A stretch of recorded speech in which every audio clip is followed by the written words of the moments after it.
Hello everyone, welcome to Analog Science. Myself Anas Khan and I'm your physics expert. So today I welcome you back to the last lecture of this rotational chapter और ये हमारे mechanic series का तीसरा chapter है जो हम complete करने जा रहे हैं। तो हमने हर पूरी कोशिश की है कि हम जितनी थ्योरी आपके कंपटीशन से रिलेटेड है वो हम इसमें कवर कर सकें। इन केस हमसे अगर कोई चीज़ छूट गई है या कोई थ्योरी हमसे रह गई है तो आप हमें प्लीज़ हमारे कमेंट्स में लिख के हमको बता सकते हैं ताकि हम उस पर एक वीडियो बना के हम वो टॉपिक्स कवर सकें। So at large we have covered all the important topics that are important for your JEE and NEET perspective, जिससे मैक्सिमम क्वेश्चंस आपके बनते हैं।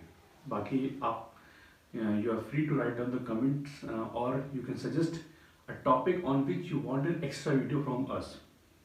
कुछ टॉपिक्स हमारे लाइंड अप हैं जिसपे हम अलग से कुछ सब्स्टिट्यूट वीडियोस हम बनाएंगे आपके लिए। मतलब ये तो आपके मेन टॉपिक्स हो गए हैं, कुछ टॉपिक्स और हैं हमारे जिसपे हम अलग अलग वीडियोस बनाएंगे जो आपके लिए एज अ सप्लीमेंट्री नॉलेज के लिए वो काम करेगा। इंपॉर्टेंट है बट अभी ये चीज़ ज़्यादा इंपॉर्टेंट है। मतलब ये चीज़ तो कंपल्सरी जो हम कर रहे हैं ये आपको पढ़ना ही पढ़ना है। जो एक्स्ट्रा है उसका वेटेज उतना नहीं है जितना इन सब टॉपिक्स का है।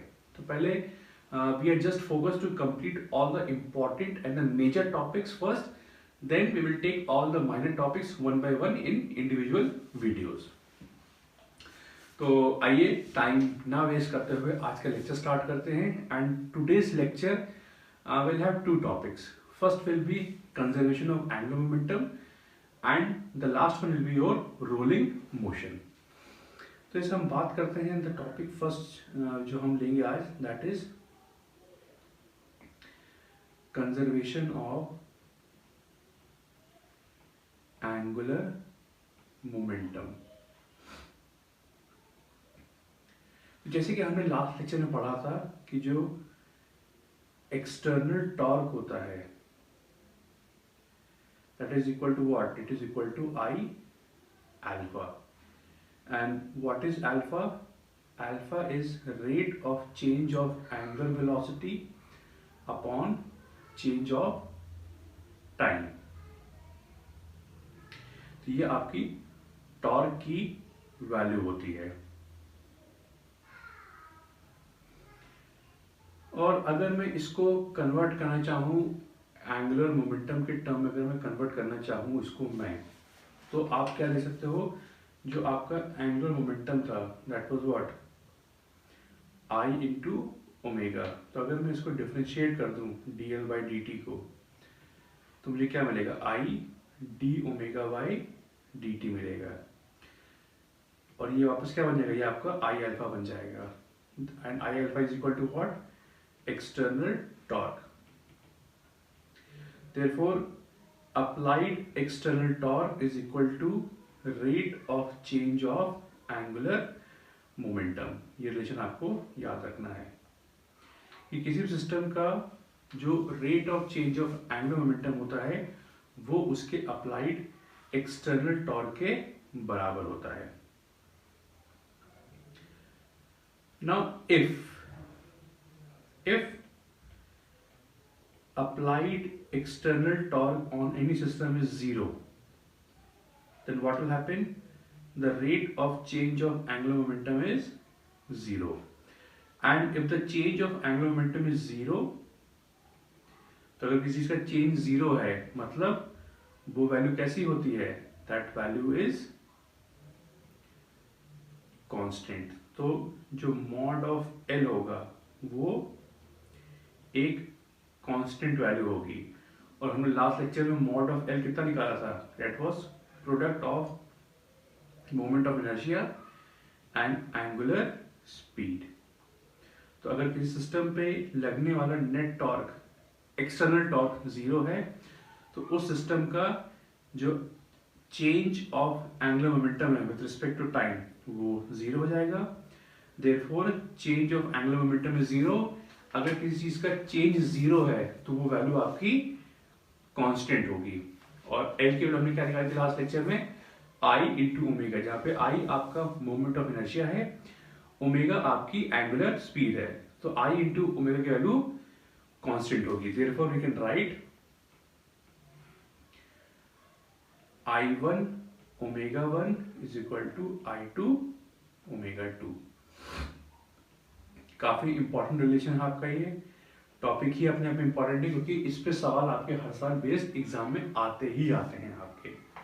तो जैसे कि हमारा कंजर्वेशन ऑफ लीनियर मोमेंटम था, सेम बिहाफ पे हमारा कंजर्वेशन ऑफ एंगुलर मोमेंटम में, लीनियर मोमेंटम में हमारा नेट फोर्स 0 था and for conservation of angular momentum आपका नेट टॉर्क आपका 0 हो जाएगा आपका। So the result obtained in the end is that product of I into omega will always remain constant. कब?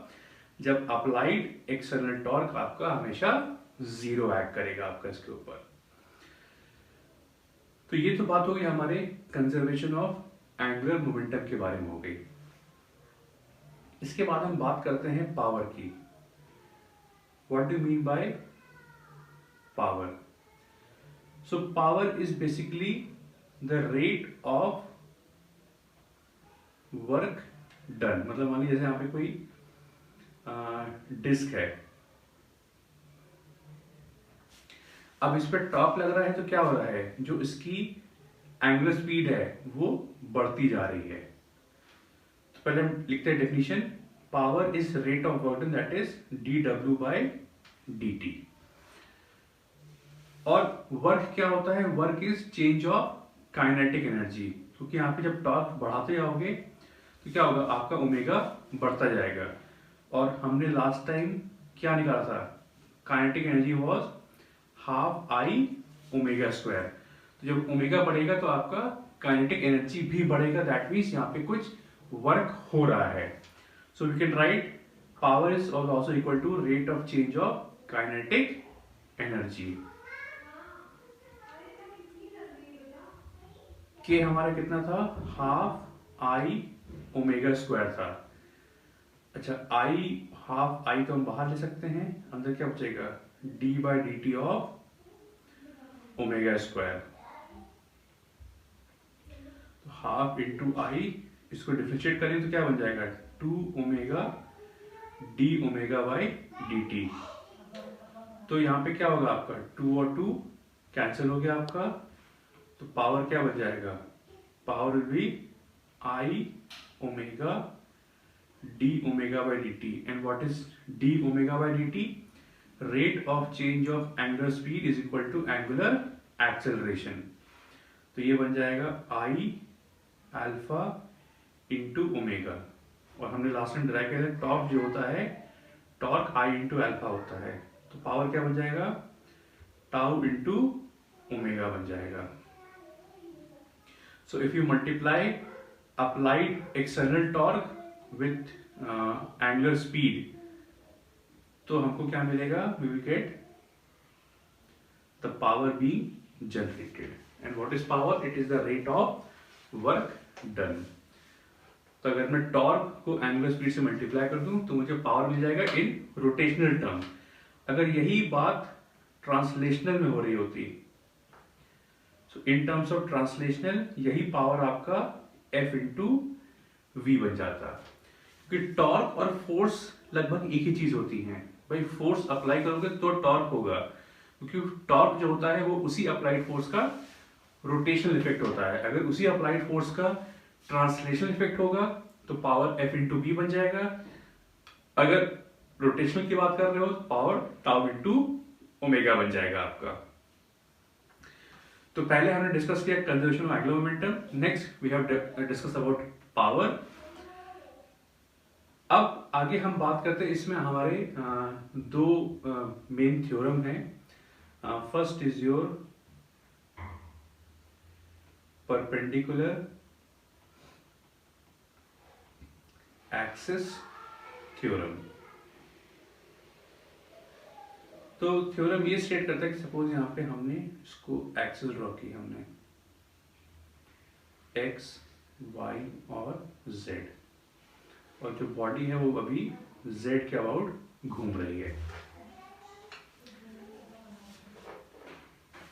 तो एक्सिस थ्योरम ये बोलती है कि if the moment of inertia about an axis, यहाँ पे z है तो iz है, that is equal to the sum of moment of inertia about those two axes which are perpendicular to the axis जिसके about आपकी body घूम रही है।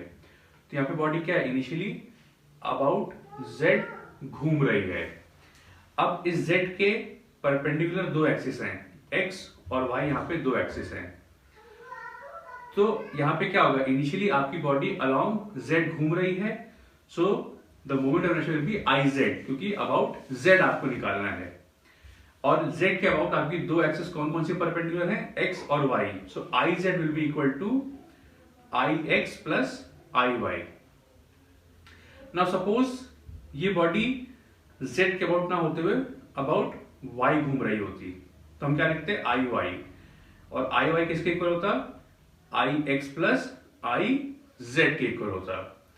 और मान लो अगर ऐसा ना होता, या अबाउट अगर x घूम रहा होता, तो हम लिखते ix is equal to iy plus iz।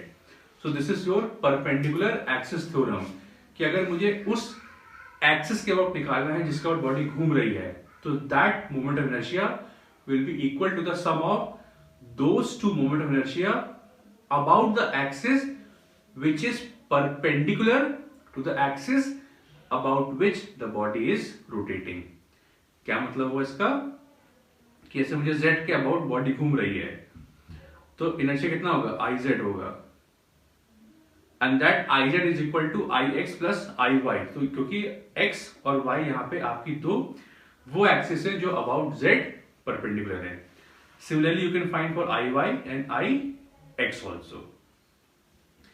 तो ये तो बात हो गई हमारे परपेंडिकुलर एक्सिस थ्योरम की। इसी से मिलता जुलता हमारा अगला है, that is parallel axis theorem. तो सपोज ये कोई बॉडी है मेरी, ये ऐसे कोई मैंने बॉडी बनाई, और ये इसका सेंटर ऑफ मास है, ये इसके अबाउट एक एक्सिस पास हो रही है और बॉडी इसके अबाउट घूम रही है ओमेगा स्पीड से, ये इसका सेंटर ऑफ मास है ये।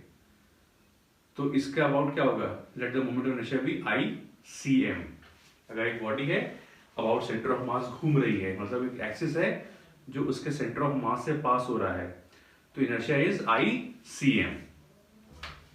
नाउ सपोज मैंने एक डिस्टेंस लिया d दूरी पे सेंटर ऑफ मास से, और एक एक्सिस ली जो इसके जस्ट पैरेलल जा रही है, इसको मैंने x डैश मान लिया। Now suppose I need to find the value of x dash, मुझे ये निकालना है।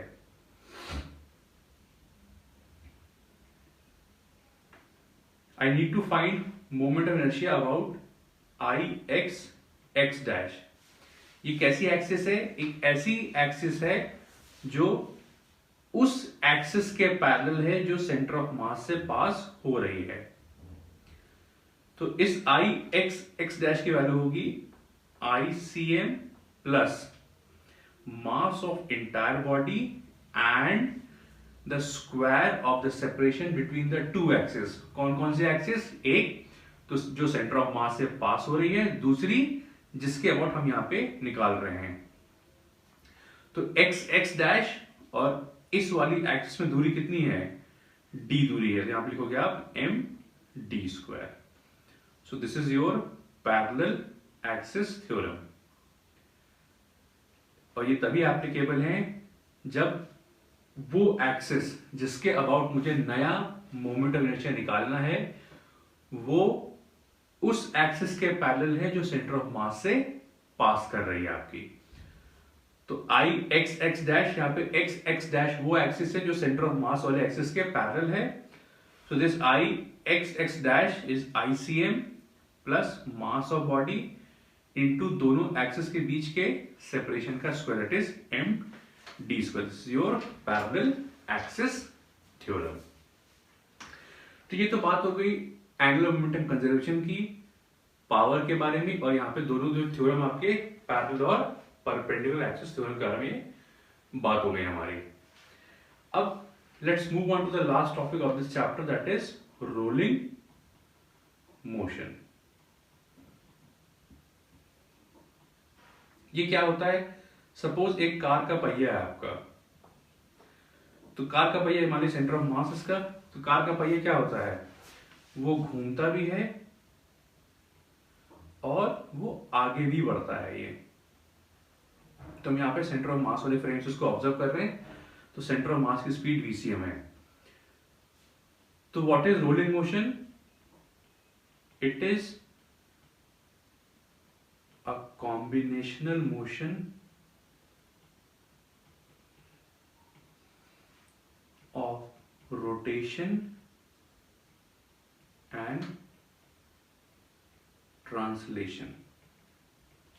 आप देख सकते हैं यहाँ पे, ये आपका कार का पहिया आगे बढ़ रहा है और गोल घूम भी रहा है, तो इसका पाथ कैसा होगा, ये गोल घूमता घूमता ऐसे जाएगा आपका ये कार का पहिया, ये कुछ ऐसे चलेगा आपका ये।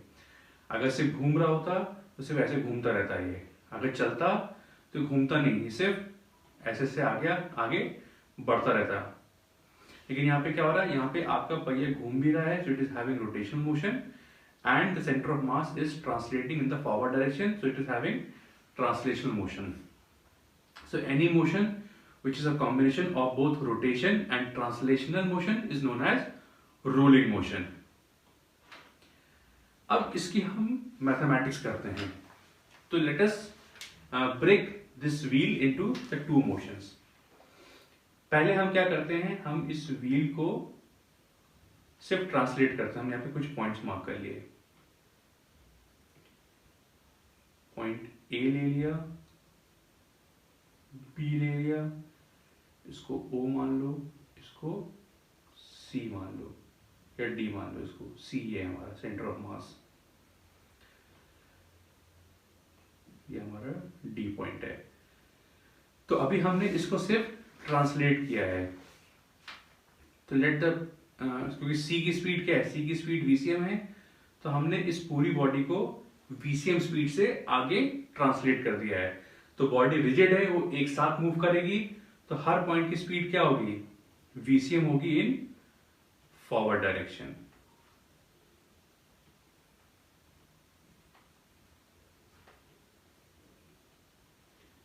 Then what we have to do, अब क्या करना है, अब उस व्हील को सी पॉइंट के वर्ड सिर्फ ऐसे घुमा दो अपनी जगह।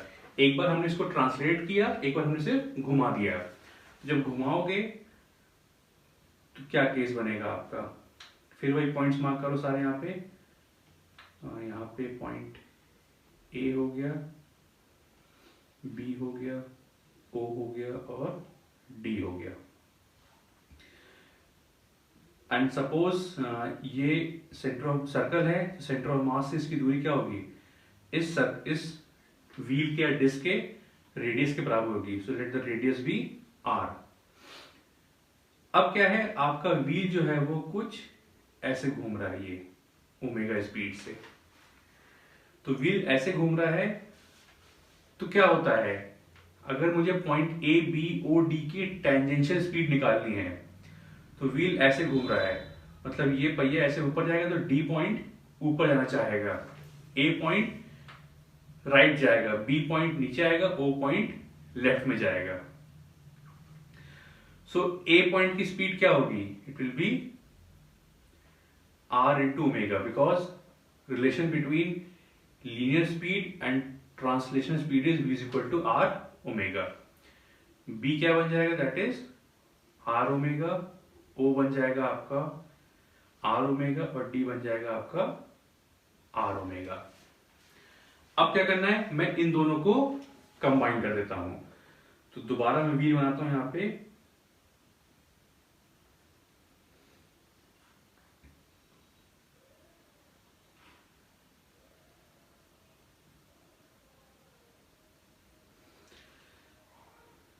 तो ये आपका पॉइंट ए है ये। तो अगर आप देखिए ए पे what is translation speed VCM and what is tangential speed R omega, दोनों सेम डायरेक्शन में है, तो आपकी नेट स्पीड क्या बन जाएगी, it will be equal to VCM plus R omega. Point B की बात करते हैं, पॉइंट बी मेरा ये है, तो यहां पे क्या हो रहा है, इसका वीसीएम राइट में जा रहा है, आर ओमेगा नीचे है, तो नेट स्पीड क्या बनेगी अगर मैं इसको जोड़ूं, लेट्स से इसको मैं आपको वेक्टर बना के दिखाता हूं आपको। पॉइंट बी का वीसीएम ये जा रहा है, आर ओमेगा इसका नीचे आ रहा है। तो अगर हम इसका वो बनाएं, जो इसकी नेट स्पीड होगी, जो इसकी नेट स्पीड बनेगी that will be somewhat like this. ये आपकी वीबी की वैल्यू होगी। और वीसी पे क्या हो रहा है, आर ओमेगा आपका पीछे है और वीसीएम आपका राइट में एक्ट कर रहा है। कहां पे, एट पॉइंट ओ पे। डी पे आ जाओ, पॉइंट डी की कहानी सेम बी जैसी होगी आपकी। तो अगर आप बनाओ इसको तो इसका वीसीएम ये है और जो इसका आर ओमेगा है वो ये इसका आर ओमेगा। तो अगर हम इसको बनाए रिजल्टेंट इसका, तो जो वीडी की वैल्यू होगी, वीडी आपका कुछ, ये आपकी वीटी की वैल्यू होगी। तो कुछ इस तरह आपका फिगर बनेगा। तो पॉइंट ए की जो नेट स्पीड है वो वीसीएम प्लस आर ओमेगा है। तो आइए उसको करके हम लोग लिखते हैं। So if we talk about point A, V A का वैल्यू क्या है, वीसीएम प्लस आर ओमेगा है। पॉइंट बी की बात करें तो वीबी की वैल्यू क्या बन जाएगी, under root of VCM square plus R omega square.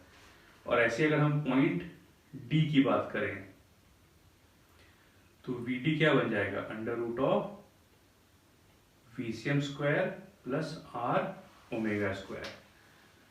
जो सारी कहानी है वो पॉइंट ओ की है। तो उसको हम अलग से वापस अगले पेज पे चलते हैं। So let us talk about point O. So the magnitude of velocity at point O will be what. हम बात कर रहे हैं मैग्नीट्यूड की, लेकिन हो सकता हो कभी वीसीएम बड़ा हो सकता हो कभी आर ओमेगा बड़ा हो सकता हो दोनों बराबर हो।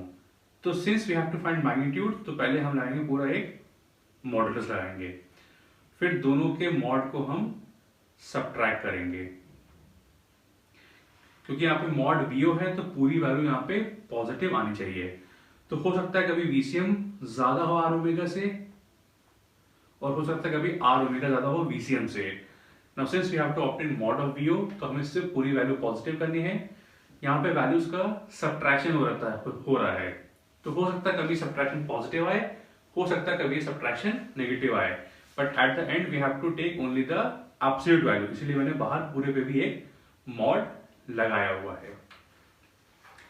अब इसमें बात आती है जिसको हम कहते हैं कंडीशन फॉर नो स्लिपिंग। तो जैसे आप गाड़ी ड्राइव कर रहे हो तो क्या होता है, एक नॉर्मल व्हीकल में आप देखते हो आपकी गाड़ी स्किड नहीं करती है, फिसलती नहीं है।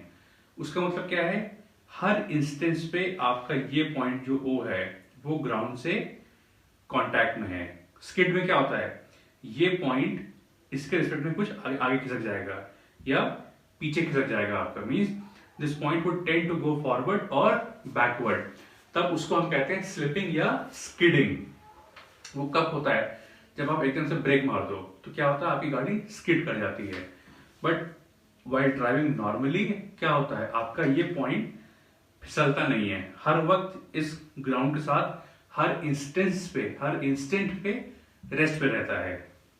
सो फॉर नो स्लिपिंग क्या कंडीशन है, जो ओ पॉइंट की स्पीड है वो 0 होगी। मतलब point O is at instantaneous rest. तो अगर मॉड वीओ 0 है तो mod of mod VCM mod R omega is also 0। तो क्या मिल जाएगा, mod of VCM will be equal to R omega, therefore VCM is equal to R omega. ये condition for no slipping है, highly important relation इस पे काफी सवाल आपके आते हैं एग्जाम वगैरह में। VCM is equal to R omega. अब देखिए इसमें दो कंडीशंस है इसके अंदर। अगर मैंने बोला कि सपोज मैं ड्राइव कर रहा हूं, मैंने एकदम से क्या किया, मैंने एकदम से ब्रेक मार दिया ना। अगर मैंने सडनली ब्रेक मारा तो क्या होगा, आप क्या कर रहे हो, उस पहिए का जो रोटेशन है वो एकदम से आप रोक दे रहे हो।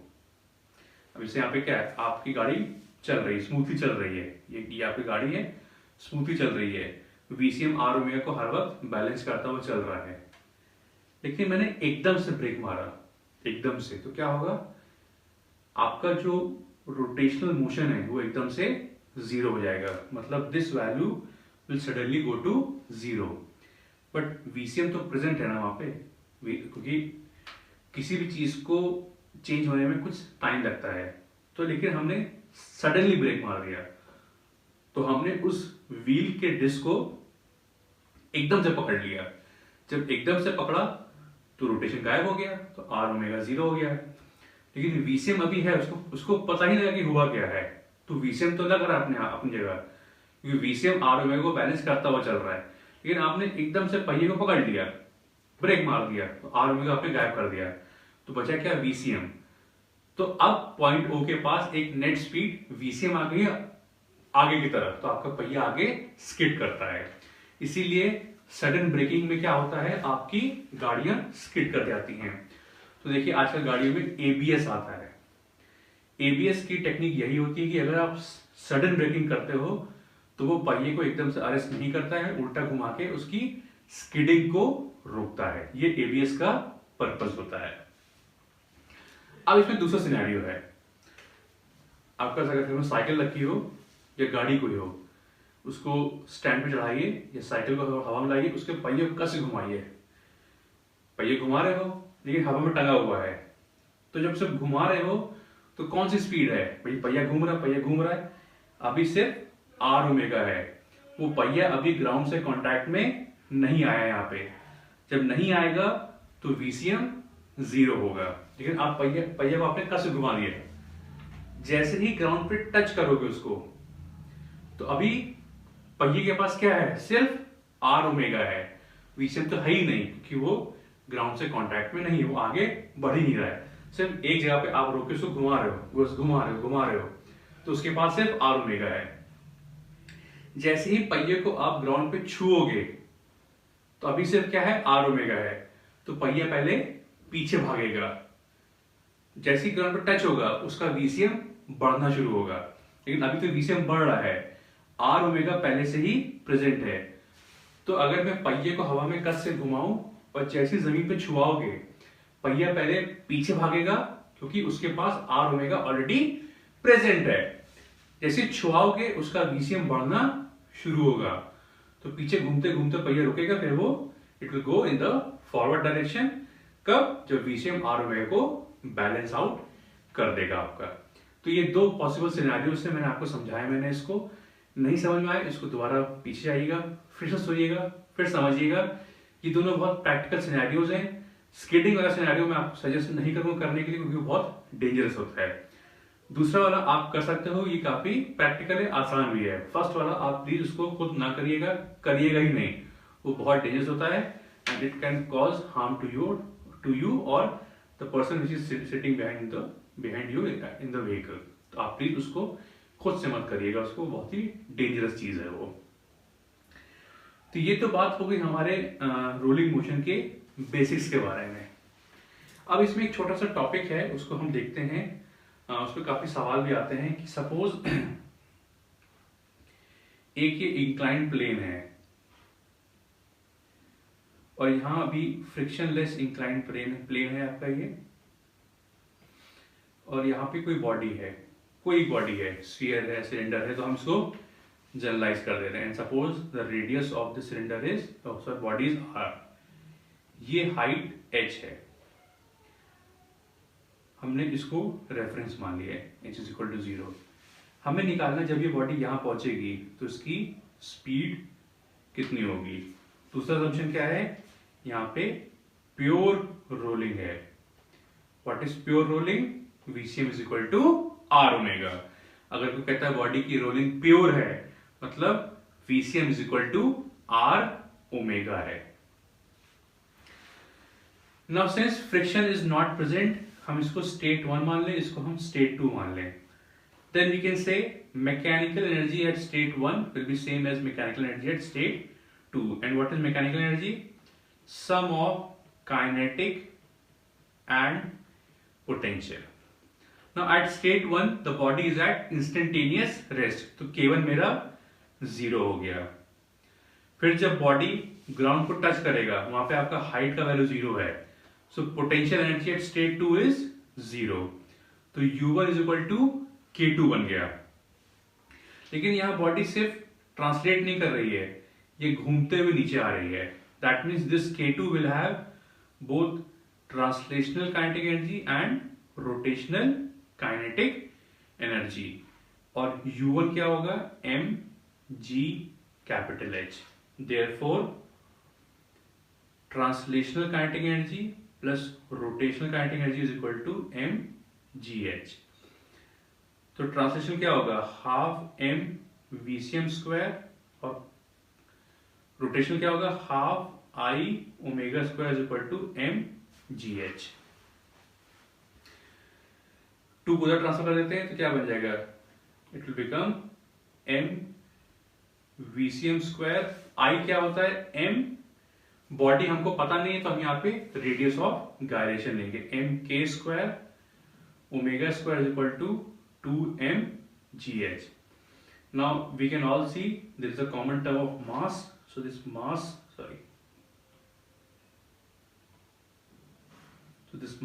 term cancels out.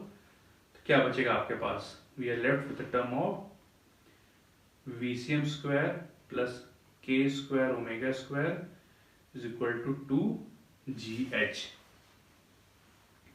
And for pure rolling VCM क्या होता है? R ओमेगा होता है, तो ओमेगा हम लिख सकते हैं VCM बाय R लिख सकते हैं। तो एक्सप्रेशन क्या आया है?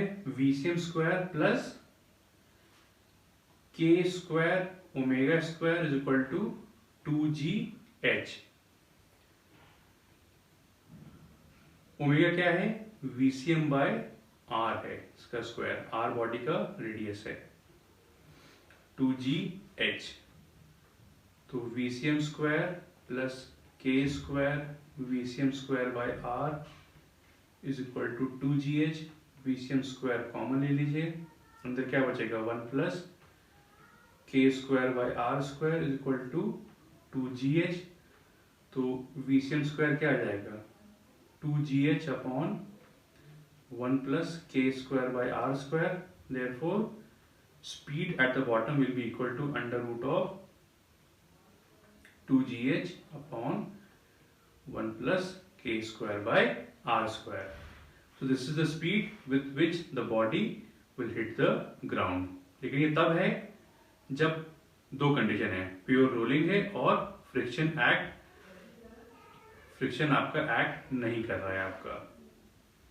तो क्वेश्चन में आपको बहुत ध्यान से पढ़ना है। जब सवाल ऐसे आपको दिए रहेंगे, सबसे पहले आपको चेक करना है क्या फ्रिक्शन प्रेजेंट है कि नहीं है। फ्रिक्शन अगर प्रेजेंट है तब हम ये स्टेप को अप्रोच नहीं कर सकते हैं, क्योंकि वहां पे आपकी मैकेनिकल एनर्जी कंजर्व नहीं रहेगी आपकी। तब हम अलग तरीके से उसको अप्रोच करेंगे, वो हम आपको सवाल वाली वीडियो में बताएंगे। बट अगर प्योर रोलिंग है और फ्रिक्शन नहीं है, तब आप इसको as a standard result use कर सकते हो। तो friends, this was all about rotational motion. हमने अपनी तरफ से हर पॉसिबल केसेस को कवर कर लिया है। इसमें कुछ चीजें अभी हमने छोड़ी, मैंने आपको कहा कि उसकी मैं अलग अलग वीडियोस बनाऊंगा, जैसे how to find moment of inertia of different bodies, how to find centre of mass of uniform bodies. तो वो एक अलग तरह का वीडियो होगा, क्योंकि उसको हम हर एक एक केस को अलग अलग हम डिस्कस करेंगे एट लेंथ, ताकि आपको पता चले कि क्या हो रहा है उसके अंदर। हम सिर्फ उसको एक ही वीडियो में कन्वर्ट नहीं करेंगे। तो ये मेरा आपसे प्रॉमिस है कि वो सब जो वीडियोस हैं उसको मैं बहुत डिटेल में आपसे सुकून से आपसे डिस्कस करूंगा। भले मैं आपको हर बॉडी की अलग अलग वीडियो बनाऊं, बट मैं आपको अलग अलग वीडियो बना के आपको मैं उसको हम डिटेल में डिस्कस करेंगे क्योंकि बहुत सारी किताबों में वो ठीक से एक्सप्लेन नहीं किया गया है। तो उसको मैं कोशिश करूंगा कि आपको मैं एक अच्छे तरीके से आपको प्रेजेंट कर सकूं, जो आपके समझ में आ जाए आपको वो।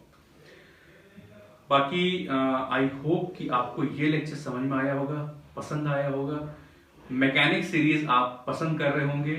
अगर इन केस आपके पास कोई भी डाउट्स हो, कोई भी सजेशंस हो, आप प्लीज हमको लिख के बताएं। प्लीज डू कमेंटर्स, या तो आप हमें मेल भी कर सकते हैं। You can reach out to our social media handles, वो आपकी डिस्क्रिप्शन आपके इसमें बॉक्स में दिए हुए हैं।